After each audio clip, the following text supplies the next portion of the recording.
Welcome back to another episode of the Bleed Lows podcast on a live episode on this Tuesday afternoon. And the Dodgers were really busy this weekend. They've been busy pretty much all winter, and we got a lot to discuss tonight. And if you aren't subscribed, be sure to subscribe so you can join our chat. We want to hear your thoughts. We want to hear what you're thinking about signing Tanner Scott, signing Kirby Yates, Sasaki, all of that. We want you guys to be active in the chat below.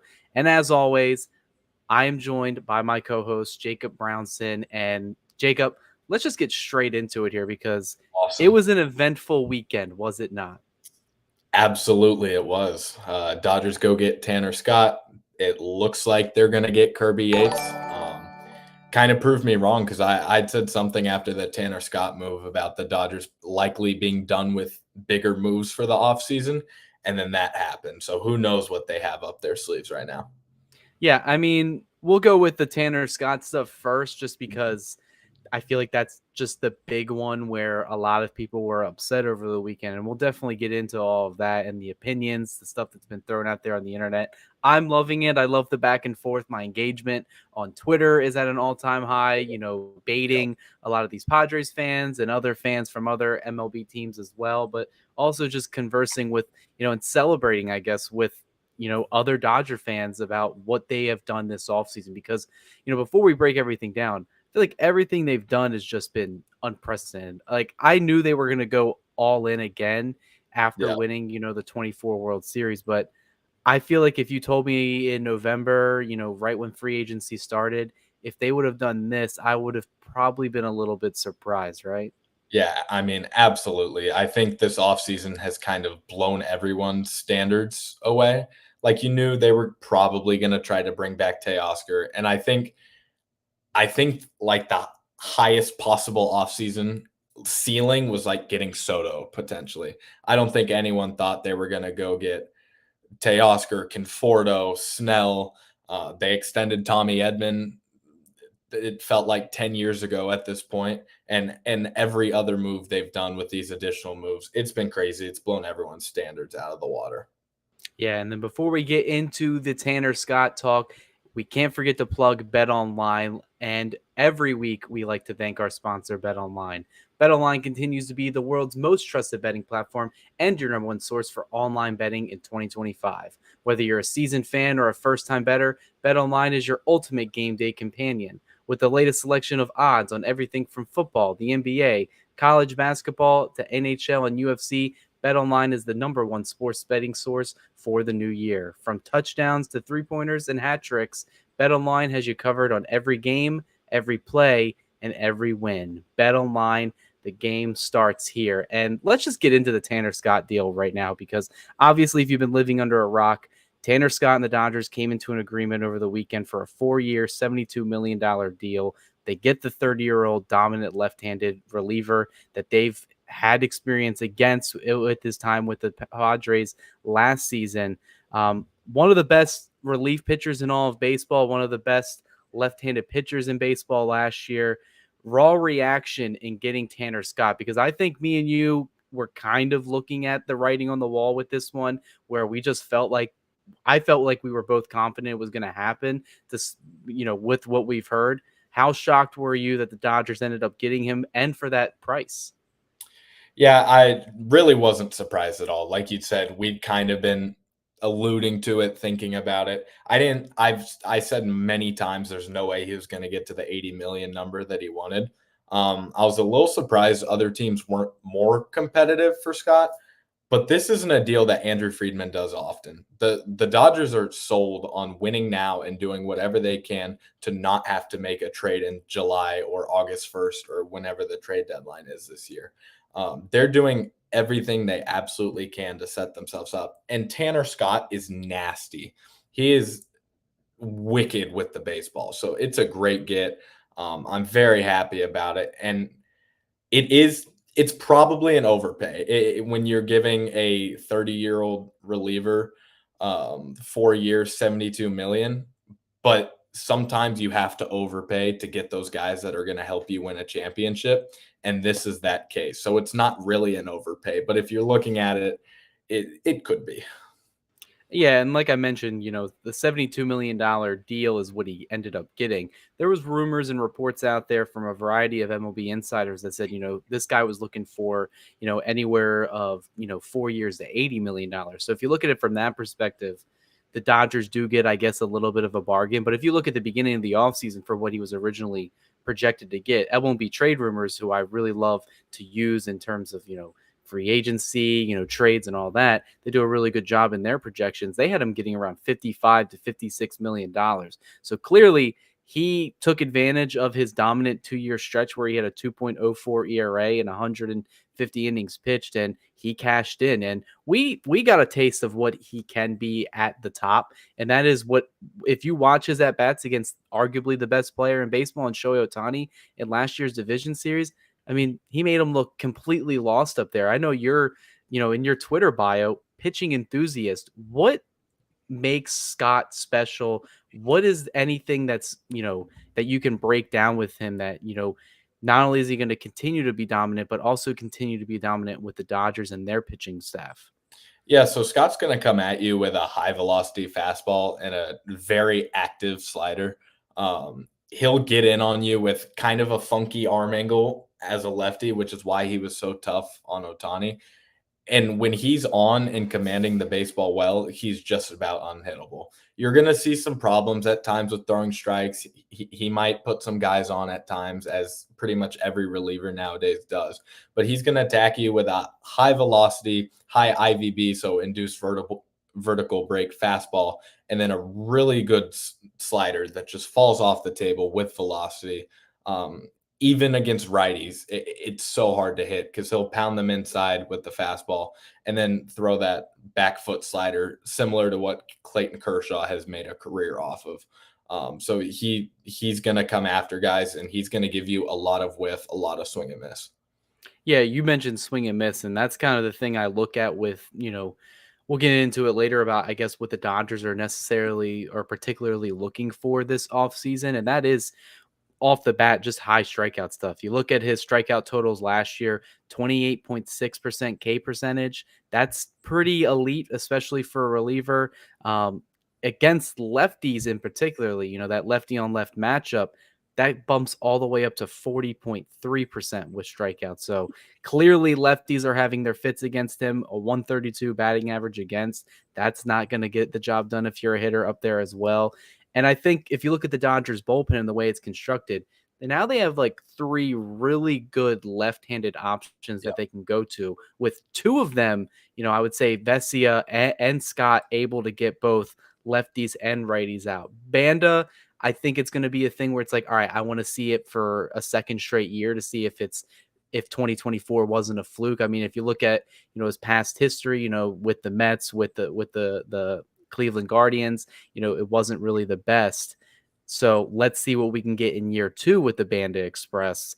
But, you can put Scott in here right now. It's interesting to see what the Dodgers are going to do in terms of their bullpen management, because if it wasn't closer by committee before, it's definitely closer by committee now, because you're looking at the bullpen on Fangraphs right now. They have like 4 or 3 legit closers. I mean, you got Tanner Scott, you got Michael Kopech, who we'll talk about later about him possibly being hurt. Blake Trinan, Evan Phillips. I mean, these are all guys that have closed games before, have been closers for their teams. And I think, Tanner Scott himself is coming off a year where he had, I believe, do you have the number of how many saves he had last year? I don't have the exact number. No. So he had saves. Where are we at? So he had 22 between the Marlins and the Padres last year. Gotcha. So this is the guy that's familiar with closing. And then when we get to Yates later, that's a guy who was the Texas Rangers full-time closer. So, I mean, the Dodgers have their options right now, and that was before they signed Kirby Yates. And then you look at the deal itself, $72 million, we're saying, maybe it could be an overpay for some franchises. But then you look at the way the Dodgers always maneuver things, $20 million signing bonus, $21 million in deferred payments. There was also the reports out there. I mean, you see it, people say the Dodgers are bad for baseball, but he had more money offered and years offered from the Boston Red Sox. The Chicago Cubs weren't willing to go to that 4th year into the last minute. And then he ends up choosing the Dodgers regardless. I mean, I just feel like it's what my tweet on X said, where it was like, I just felt like this situation was going to fall into the Dodgers' lap, and they took advantage of it completely. Yeah, and while I made the point that it might be a slight overpay, there's a very famous, well, maybe not famous, but I know it pretty well, Andrew Friedman quote where he said, "If you're always rational about every free agent, you'll finish third on every free agent." Tanner Scott's a guy, a high leverage reliever that if you want to add him, you're going to have to maybe overpay for him a little. But what he provides is so valuable. Back to your point about the closer by committee, whatever they're going to do next year. If opposing teams don't have a lead after the fifth inning, they're going to be in a lot of trouble.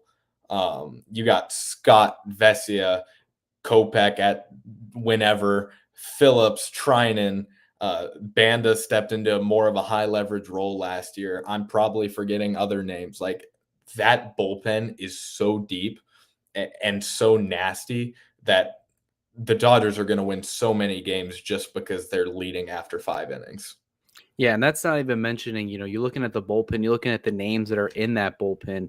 A lot of all-stars, a lot of top-end talent. And then you look at the rotation, which is now, at this point after the signing of Sasaki, they're planning on bringing Kershaw back. We're talking about sometime in the midsummer, as long as nobody else gets a major injury. What do we got? Like an 8 and a 9-man rotation, unless they trade some of these guys off, which it's kind of been the rumor going around right now with between a lot of Dodger fans. They're like, all right, well, is Dustin May expendable? Is Tony Gonsolin expendable? Do they really need to bring Kershaw back? A lot of those questions are going to have to be answered in the next couple of weeks. But then, the Dodgers took it a step further right now, where they signed Kirby Yates to an undisclosed contract right now. There hasn't been an official announcement or official deal announced, but pretty much every MLB insider, minus I think Jeff Passan, has put out that the Dodgers and Yates are closing in on a deal. I would imagine, due to his age being at 37, it's probably a 1 to 2 year deal, especially since it's late January now. Pitchers and catchers report in like 2 to 2.5 weeks. So I think the Dodgers probably got another deal of a elite arm that was able to sign anywhere, and it was available to every other team, and they kind of get them on their terms. So how shocked were you to get that tweet, Kirby Yates signed with the Dodgers early this morning? Yeah, your text is actually the first thing I saw this morning, similar to every other signing, it feels like. Yeah, I was shocked to say the least. I think myself, along with a bunch of other people, thought after Tanner Scott they were done adding to the bullpen. But I mean, Yates is another dude. He's nasty. To be honest, have no idea what kind of contract he's going to get. It's going to be 1 or 2 years. Absolutely. They're not going to give him 3 years, probably. But this is a guy, it's January 21st. He's a 37-year-old reliever, and the Dodgers landed him. That's not the Dodgers' fault. Teams have had 3-4 months to make that dude a good offer, and no one's done 2-3 months. 2-3 months to make that dude a good offer, and they haven't done it yet. So instead of complaining about that, people need to be complaining about their teams allowing the Dodgers to get Kirby Yates. The fact that the Dodgers went and got Tanner Scott and everyone else, and Kirby Yates was still available, that's on every other team in baseball. In a lot of ways, looking at Yates, I mean, this is the guy that was a former All-Star for the San Diego Padres, one of the best closers in baseball, a couple seasons ago. Has a terrible 2020 season, has an ERA over 12, has to get Tommy John surgery the following year, misses the whole season, doesn't even throw a pitch with the Toronto Blue Jays, who took a chance on him. He signs with the Atlanta Braves, kind of gets his feet, back onto his feet, pitching to a decent ERA, getting a couple saves in there. But he joins the Texas Rangers this past season, and he pretty much had his career year at age 36. 61 and a 2/3 innings pitched this year. 1.17 ERA, 2.50 FIP, and a 35.9 K percentage, which was just absurdly high, especially for a relief pitcher. In a lot of ways, when you look at it, if you take away the age, he had a better career or a better year last season than Tanner Scott, and you're getting both these guys to put into your bullpen. And you shared a really good video of, what pitch makes him kind of special, and that is his split finger fastball, which seems to be a pitch right now that the Dodgers, for whatever reason, it's the renaissance of the split finger. Multiple pitchers from Japan, they traditionally throw it. So pretty much all of our Japanese aces, Otani, Sasaki, and Yamamoto all throw it. Tony Gonsolin throws that pitch, and now you can add Kirby Yates to that list as well. And what can you go over about just his pitch selection and what you saw in those videos today? Yeah, so Yates, he's mainly a fastball splitter guy. He'll throw the slider to righties sometimes. He's never really going to throw it to lefties. Obviously, he wants to get the splitter down. His fastball grades out as slightly below average for a fastball, but he still returned a 35.8% whiff, I believe, whiff rate on it last year, if I remember correctly. So even though it's a slightly below average fastball, he has insane whiff rates on it because of the way that he uses it with his splitter and with the slider against righties.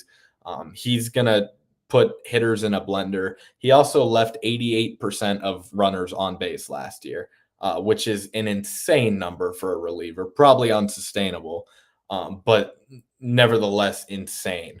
The splitter is the pitch. If you want to see how nasty it is, go check out my profile on X. It's right there. It's disgusting. That's kind of been the pitch his whole career, but it's as good at 37 as it was at 26. It's disgusting, and that's the main pitch he's going to use for that put away pitch. My thing, and this is where I'm going to get into deep diving with pitching enthusiasts, is you. My entire career, playing, from middle school, high school, all the way up until now, I like fastballs. That's the way you want to pound the zone to get strikes. When you start getting older and when you start losing some touch on your fastball, you have to find different ways to keep hitters off balance. One of the hardest pitches to throw, and this is just from experience of when I pitched or when I'm helping my best friend, like in our league, when he wants to pitch, is a changeup. Changeup is a very hard grip to Yeah. learn. It's really easy to grip a sink or not a sinker, a splitter. You Yeah. just take your fingers across the seam. If you can master that, you can get very similar velocity to a fastball, like a 90, like Yamamoto's that I posted today. He averages around like 91, 92 miles per hour on a splitter.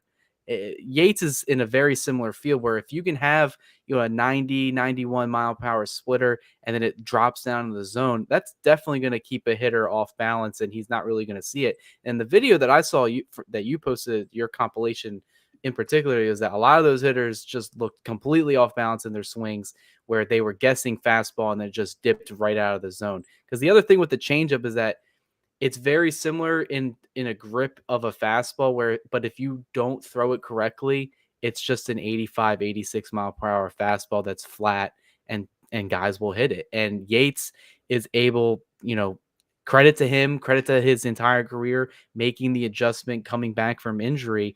You look at this past season, one of the things that I really took away from it is that if you looked at win probability added, he was tied for second or third in Major League Baseball. And all pitchers, he was above guys like Tarek Skubal. He was only behind one relief pitcher last year in terms of win probability added, and that was Emmanuel Clase, who had an argument to win the Cy Young last year as a relief pitcher. So that should put it in context right there. I think this could be a real sneaky move for the Dodgers. I know it's a high profile name. I was surprised he didn't get traded at last year's trade deadline. And, he goes into the market, gets probably that 1 to 2 year deal with the Dodgers. And I think they're just going to take him to new heights right now. When I look at the roster, the next part of it, is like, where do all these guys fit in right here? We only have 26 roster spots right now. Before any of these signings are made official, the 40-man roster is currently at 39 players. Keep in mind, once the 60-day IL opens up, we're going to probably drop like 3, 4, maybe even 5 of these, players, but they have to wait until around February 8th, I believe is the unofficial date to have that happen.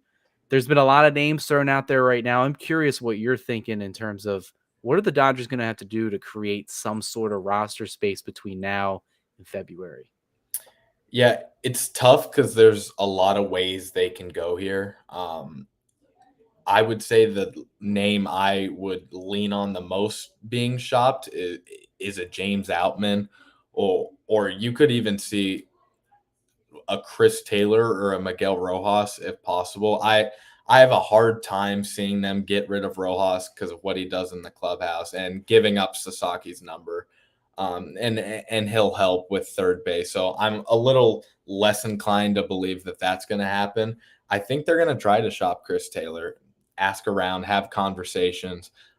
He's kind of redundant on the roster in the nicest way possible, especially if you want to bring back Kike Hernandez.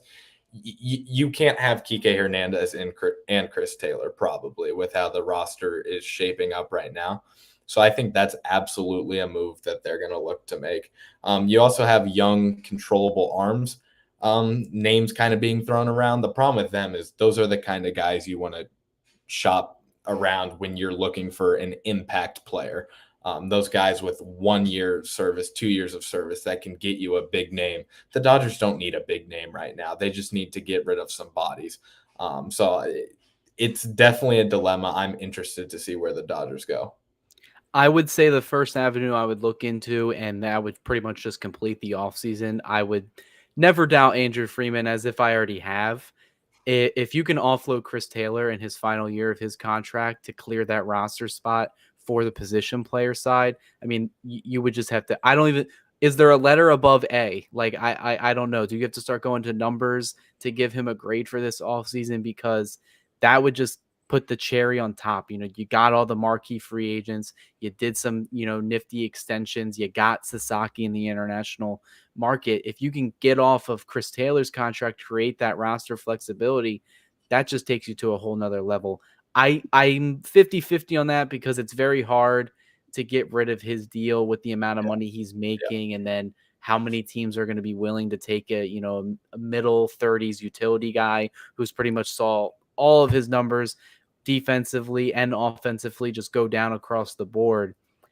I don't think it's going to happen. I would be surprised if it does. I would like for it to happen because I do think the Dodgers are going to have to kind of choose between Chris Taylor and Kike Hernandez. And at the end of the day, I'm going to want, Kike Hernandez, not only just for what he's, done on the postseason, but kind of just everything he brings to the field in the clubhouse. Multiple players have said it time and time again. And it's not a dig on Chris Taylor, but it's just something that we've been barking at for the past couple months, since, we've seen his struggles. When I look at the other guys that are on this roster, the name I mentioned right off the bat was probably Dustin May.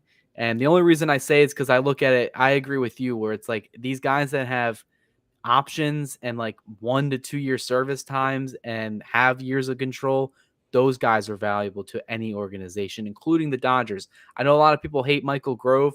His advanced metrics still show that he could be a good pitcher, whether it's in the rotation, getting a spot start, or in the bullpen. And he has options. That's like the biggest thing. That's like something you can't even price anymore. Dustin May, final year of arbitration, signs that 1 year deal at the beginning of November.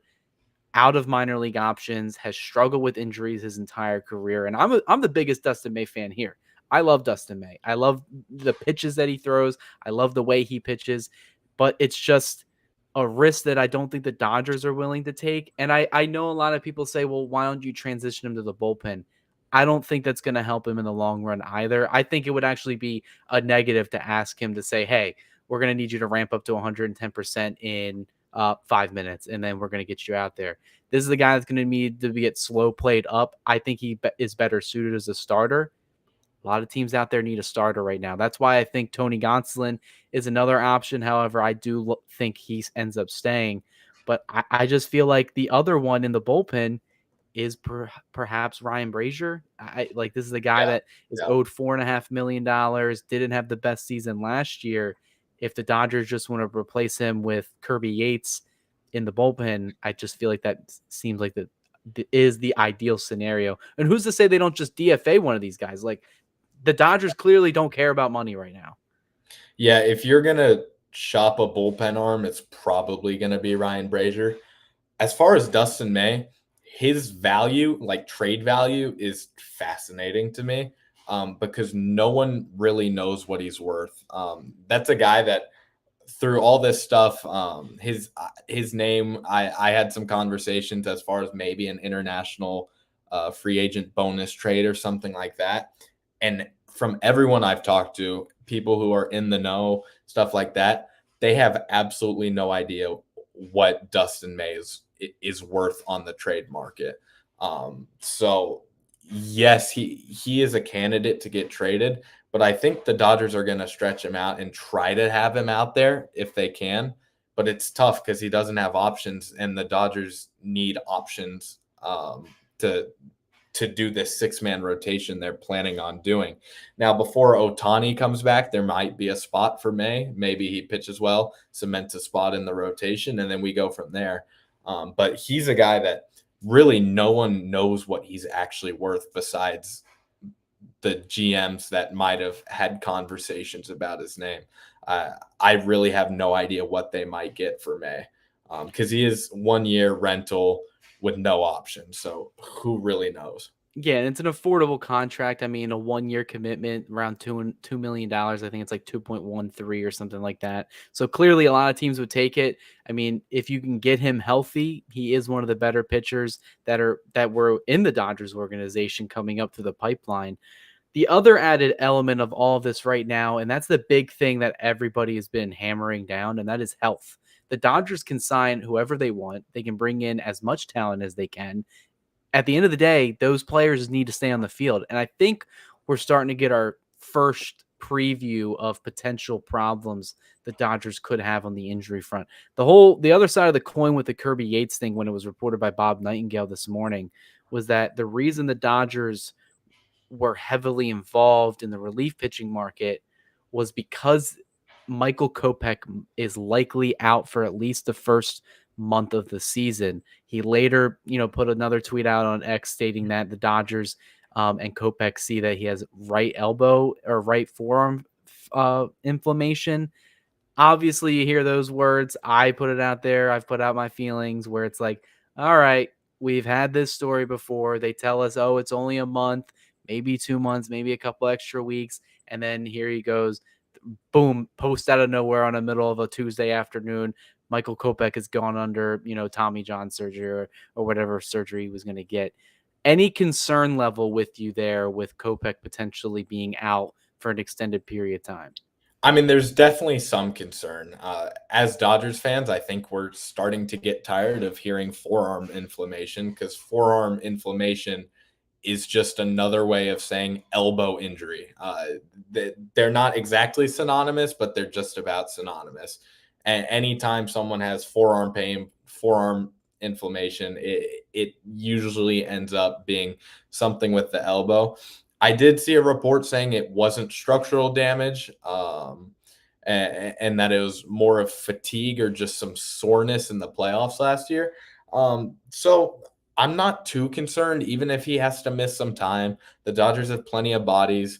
I think people kind of forget who they had coming out of their bullpen at times last year. It was we all know about the lineup and the rotation, but the bullpen was down at times too. So the Dodgers will be fine. They have plenty of guys. They've got guys like Edgardo Henriquez who can come up and give them innings. As far as Michael Kopech's health, I hope everything's okay. He just needs some rest, maybe a slower ramp up. But I do immediately get concerned when I hear forearm inflammation, especially for a guy like Kopech who has his injury history and throws absolute gas. It feels like this is a story we've seen too many times. Yeah, I don't want to write it off right away, but to get the season off on the wrong foot after everything they've done this winter. But I don't have much high hopes of him pitching a full season, let alone at all, especially when, the team hasn't even broke for camp yet. And we're already hearing, elbow inflammation, forearm inflammation. Like you said, it's all connected. All these ligaments, they lead to the elbows one way or the other. So if the Dodgers do inevitably lose Kopech for an extended period of time or potentially the whole season, the big thing the Dodgers have that they've worked for is depth. They have depth in the rotation. They have depth in the bullpen. They have minor league pitchers that are ready to come up and make an impact this season.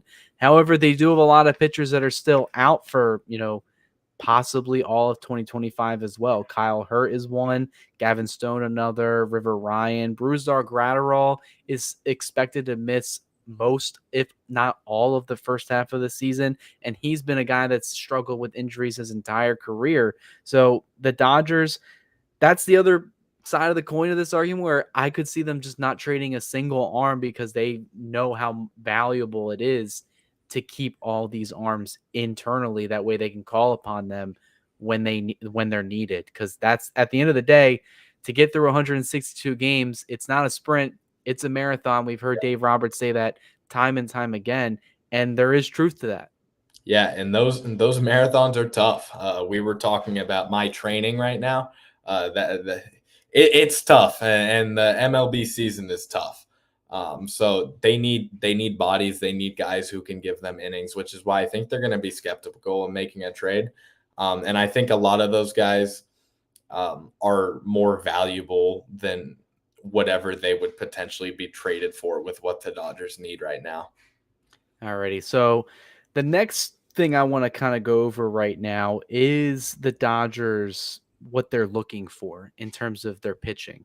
I think it's very interesting to see the type of pitchers they've signed this offseason. And I'm looking for you to give me a little bit of light, but this is kind of what I've discovered. And it seems like between Snell, Scott, Yates, and Sasaki, these are guys that have extremely high strikeout rates, a lot of whiffs. Seems like it's something that they've been coveting this past two off seasons. I mean, if you look at Glass now, last year, Yamamoto had a pretty high strikeout rate in Japan as well, had a decent amount of strikeouts in his, brief stint in the majors last year, before he missed a lot of the season with the shoulder issue. But even a guy like Sasaki, his projections on Fangraphs, he's projected for a 31.6 K percentage. Yates, 35.9 the year prior. Scott, we mentioned already, 28.6. And Snell at the beginning of the offseason, that was something that we talked about, 34.7 strikeout percentage. So when you're looking at what the Dodgers are kind of trying to put together as a pitching staff right now, are you seeing any patterns right now? Yeah, they're definitely going for guys that get higher whiffs, more whiff rates, or higher whiff rates, more whiffs. And I think that's kind of a two-part thing. Number one, up until last year, the Dodgers rotation was not very high in whiffs for a couple years consecutively. Even guys like when Dustin May he was on, he wasn't getting whiffs. Julio Urias wasn't known for getting whiffs back when he was in the rotation. All of those guys from 2022 and 2023, the Dodgers lacked an extraordinary amount of whiffs. And the Dodgers want to do everything at an extraordinary level. I think it also is just a fact that the Dodgers are adding more talent, and the best pitchers get a lot of whiffs. And I think the Dodgers are going for the guys that are the best available people on the market, and the best available people on the market are guys that get whiffs. Because in this era of baseball, whiff is king. Yeah, I mean, strikeouts at the end of the day. I mean, if they're not putting it in play, that means they're not doing any damage, and that's kind of been the saying of Blake Snell as well, where he would rather either strike out a hitter or walk a hitter because they're not putting the ball in play, and he's not giving up home runs that way. He's not giving up damage. So clearly, it's something the Dodgers have been coveting right now. I mean, who doesn't like strikeouts? It's basically the sexiest thing from a pitching standpoint compared to a home run as a hitter standpoint. Next part of all of this right now is looking at the Dodgers payroll and their CBT payroll that's projected even before the Yates signing is announced. It's at $372.1 million. Obviously, the highest in Major League Baseball right now. They're more than likely going to go over that $380 million mark. Keep in mind the 2024 CBT or the 2025 CBT was at $241 million. So they're quite a bit ways above that this so far this year. Non-tax payroll at $274.8 million. How much money do the Dodgers are they willing to invest? Do you see any more major free agent signings or additions that are gonna? Could this number possibly push almost $400 million? I would be absolutely surprised if that happened. I think it's more likely it goes down a little bit. Maybe not with the addition of Kike, but I think they're going to look to trade Chris Taylor. I don't know that they're going to do it. I doubt they're going to do it, but I think it's definitely going to be something they try to do.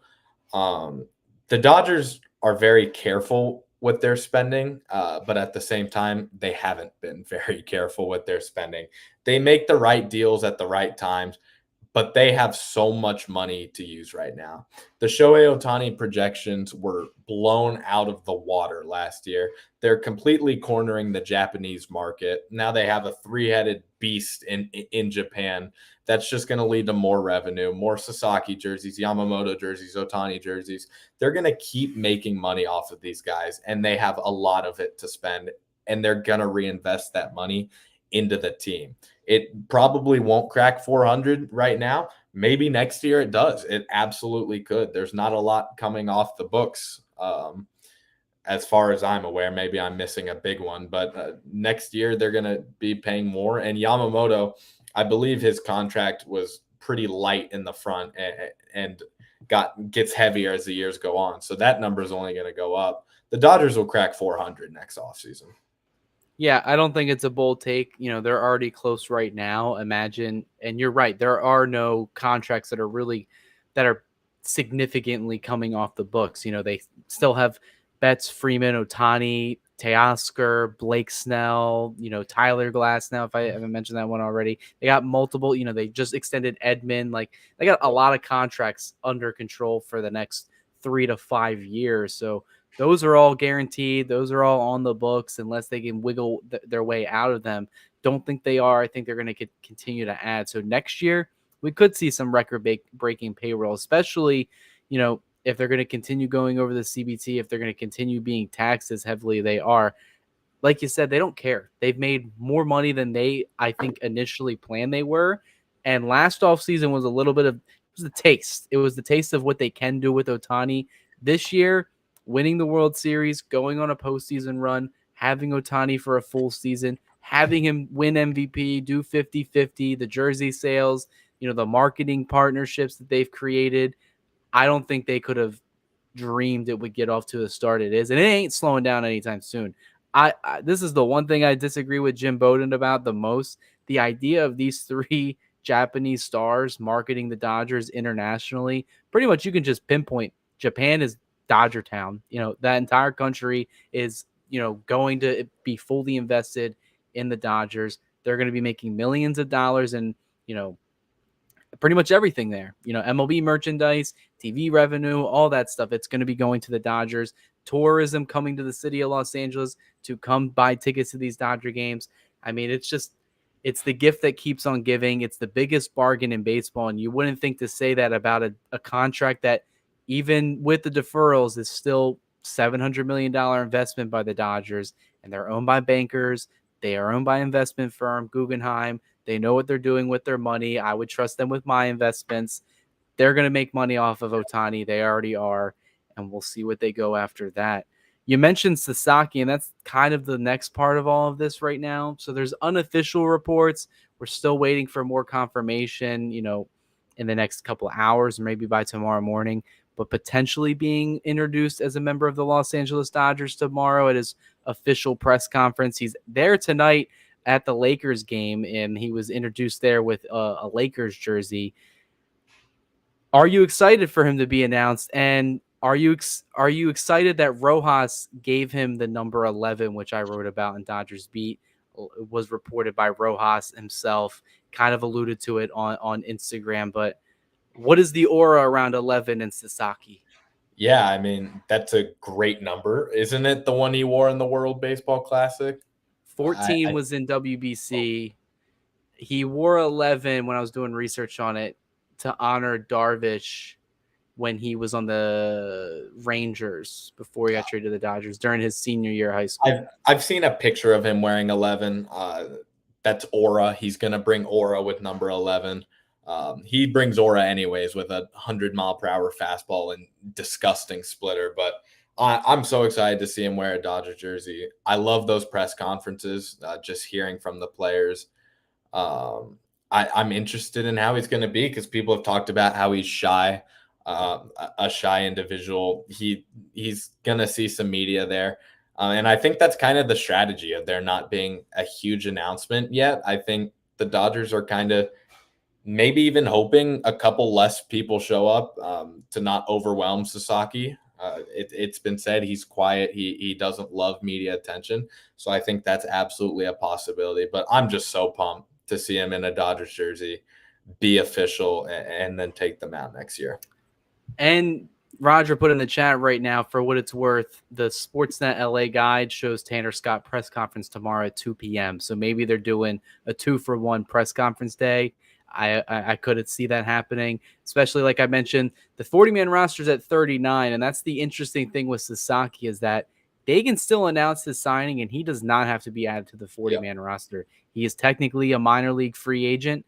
He doesn't have to be added to the 40-man until he makes his major league debut during the regular season. That's the only time he has to be added. So the Dodgers kind of have the flexibility right there where they can make their 40-man full, still add Sasaki and announce that, give him a number and all that, and then still announce Scott.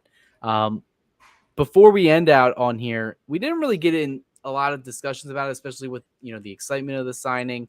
But what are our expectations for Sasaki next year? I know there's a lot of people that said maybe we need to hamper our, expectations. I was one He's of going to those have to, people.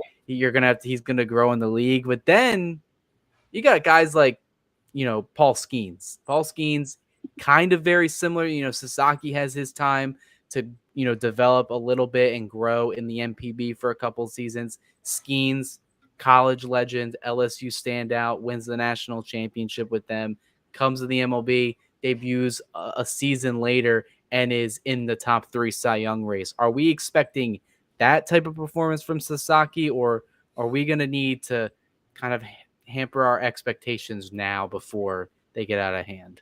Yeah, Skeens is a high ceiling. Even in college, Skeens was probably a more developed pitcher than Sasaki is now. His fastball is really good. It had its issues last year. I think it's going to be addressed, but you can't ignore the issues with it.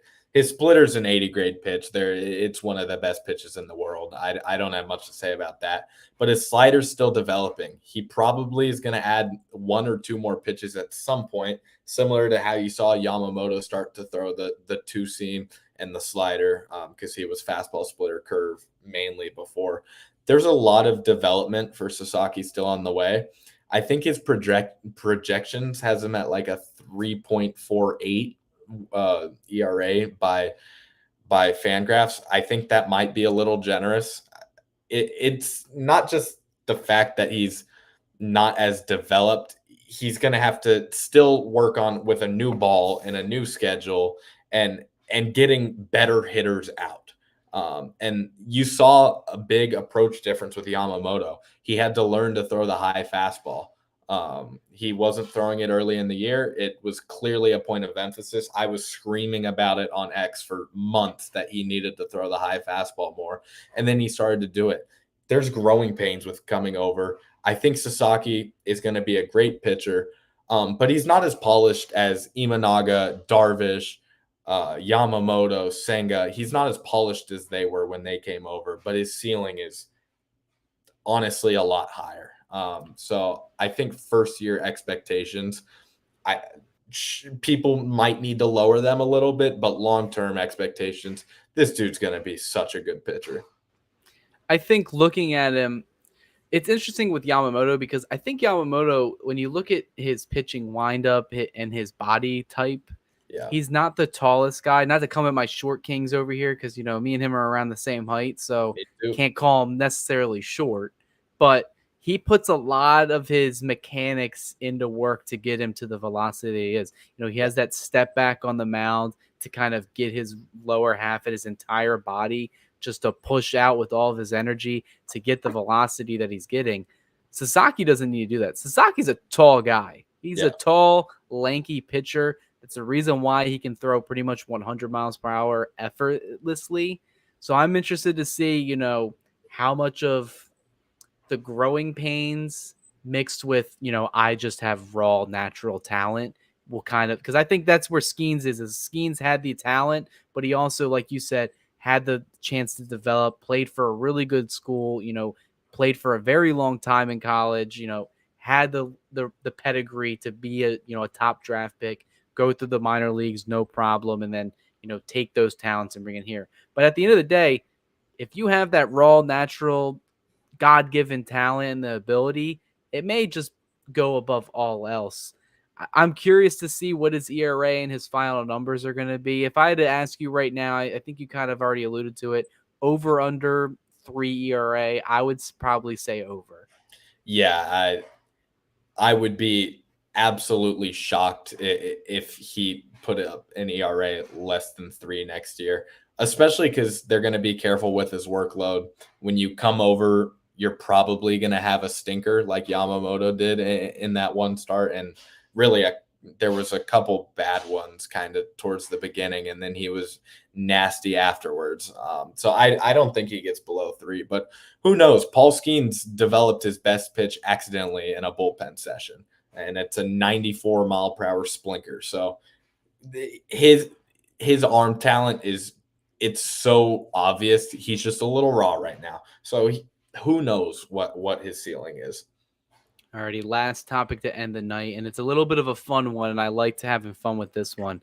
Jack Flaherty, obviously, we know he's still in the free agent market. He's looking for a contract right now, so he's literally begging anybody else around the league to spend money right now. He put out a tweet on X earlier today, quote, "A certain team is not ruining baseball. A lot of other teams are just doing very little." Obviously, you and I have had this discussion. Me and you are in agreement in that the Dodgers aren't doing anything wrong. They're spending the money. They're, putting it back in that investment to the fans, to their players, to the city, to the organization, to be the best team that they can be. It may rub people the wrong way. Don't really care. I would like my billionaire ownership group to invest most of their funds into the product on the field, because at the end of the day, that's what makes me buy the gear, put ass in seat, and buy tickets and all that stuff. When you see Flaherty make these comments right now, are you agreeing with them? Yeah, I mean, absolutely. Again, we're biased because we're Dodgers fans. I see the frustration with other people. Their fans are watching their teams who are supposed to be competing for these free agents and adding, just not adding, and watching all the good players go to the Dodgers. So I do understand the frustration. But at the end of the day, those people are still going to turn on their team's games. When they play the Dodgers, it's going to be on Fox, and there's going to be a whole national audience watching. They'll put the White Sox on Fox if they're playing the Dodgers next year. So while it may be frustrating on an individual basis for fans and stuff like that, when you try to put on your goggles and see through that, you start to kind of see why it's good for baseball. And with the parity that baseball has, the Dodgers are the villain. Everyone's going to be rooting for them, and it's more likely than not that they lose in the playoffs with just the track history, trends, and how baseball is. More likely than not, they're not going to win the World Series, even if they have a $390 million payroll. So having that villain is good. And it's not like the villain is unstoppable, absolutely going to win the World Series. And that's such a ridiculous take when I see people saying that it's already over and the Dodgers have already won. Yeah, I wrote it on DodgersBeat.com yesterday, where a lot of this anger and frustration from the rest of the league, at the end of the day, it boils down to envy.